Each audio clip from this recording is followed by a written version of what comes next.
Nakahilak ang kamagulangan namong babae nga si Vicky sa mga sorpresa nga among gihimo sa ikasaysinta niya nga birthday. Nakahilak siya pagdawat niya sa buke nga namulak pod og 60 ka color obe. Og dili kay kana lang. Wala niya tuhuy nga makadawat siya og luti nga regalo gikan sa iyahang igsuon nga hambugero. Ay Vicky, gitur ka na mo dire sa amuang porsyon sa manggahan. 1.5 million ang kantidad sa luti nga akong gibahin-bahin para sa akong mga igsuon o sa akong mga karaang trabahante. Unya kay tulo man di ni sila kay igsuon nako nga nag-birthday og Nobyembre. Kani si Angga og kani si Jojo. Kani silang tulo Nobyembre ni sila. Aron dili magmahay nga nakadawat og luti ang isa, mao ni sila nga tulo ka birthday karong Nobyembre, ako na lang gipang apuran og luti diring dapita. Kani sila kani nya kanang isa diha kay birthday hawa di ako kay labot sa birthday. Mao ni silang tulo ang nag-birthday og Nobyembre. Unya kanang isa sa luyo nga nagunit og sako, dili na niya birthday pero kay igsuon man pud nako aron dili ko awayon og dili sila magmahay, silang upat ako na lang giapuran og lote dihang dapita. Wala man ko'y ikaregalo nila nga kwarta, Yuta lang. yuta ang akong ihatag nila. Tara! Ang tinuod mga guys, dili sayon ang pagtigom para makuha nako ninyo ta. Nagkautang-utang ko og binayad ani. Dili man ko kwartahan, di po ko milyonaryo. Pero naningkamot kung makautang og yuta para iregalo sa amo ang kamagulangang babae nga si Vicky nga magsaysinta na.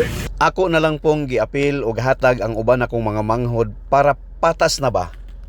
Kung gibati og kalipay ang akong mga igsuon nga nakadawat og luti, mas gibati nako ang dakong kalipay nga ang duha ka desisyon nga lisod himuon sa tao, ako nang nahimo.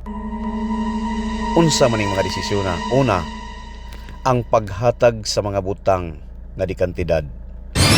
Ikaduha, ang pagpasaylo sa mga taong nakasala nimo.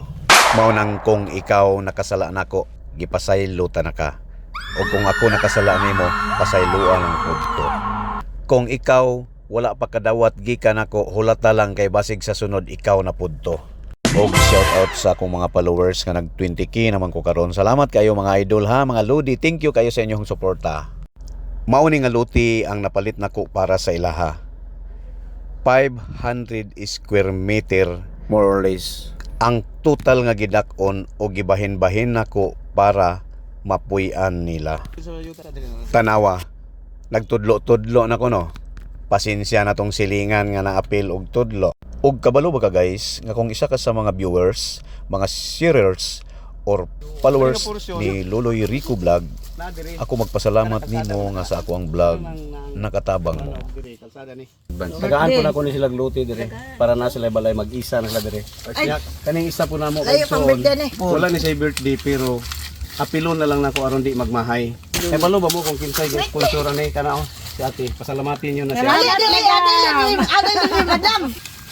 Ug ayaw ninyo gibaligya ninyo ta, maayo na lang nay masunod ang inyong pamilya gikan kabilin-bilin ni Loloy Rico Vlog. Ug salamat kayo. Ayaw inta og kalimti sa pagpalo og pag-share sa mga video ni Loloy Rico Vlog. Salamat.